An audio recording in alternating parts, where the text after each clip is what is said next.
பாம்பன் சுவாமிகள் அருளிய காசி யாத்திரையில் 57வது பாடல். நீர்க்குடம் தூக்கி வரும் நேரத்திலே பெண்கள் ஆர்க்கும் பல பேச்சுண்டாம் அங்கன் நீர்க்குடநீர் கொங்கையுடையீர் குமரன் மாண்பே பகர்மின் சங்கையர எய்தும் அருட்சால்பு.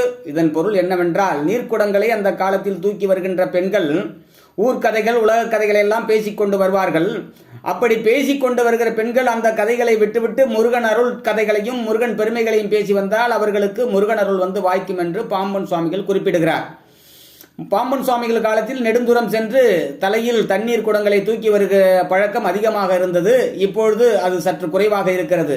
நாம் இந்த காலத்தில் அதை எப்படி புரிந்து கொள்ள வேண்டும் என்றால், பெண்கள் தங்களது கைபேசியில் கால வரையற்று கதைப்பதை விட்டுவிட்டு முருகன் அருளை சற்று கதைத்தால் அவர்களுக்கு நல்லது நடக்கும், முருகன் அருள் வந்து வாய்க்கும் என்பது திண்ணம் சத்தியம். ஆகவே எல்லோரும் இதுவற்றை புரிந்து கொண்டு வாழ்வோமாக. வாழ்க வளமுடன். சிவாய நம. திருச்சிற்றம்பலம்.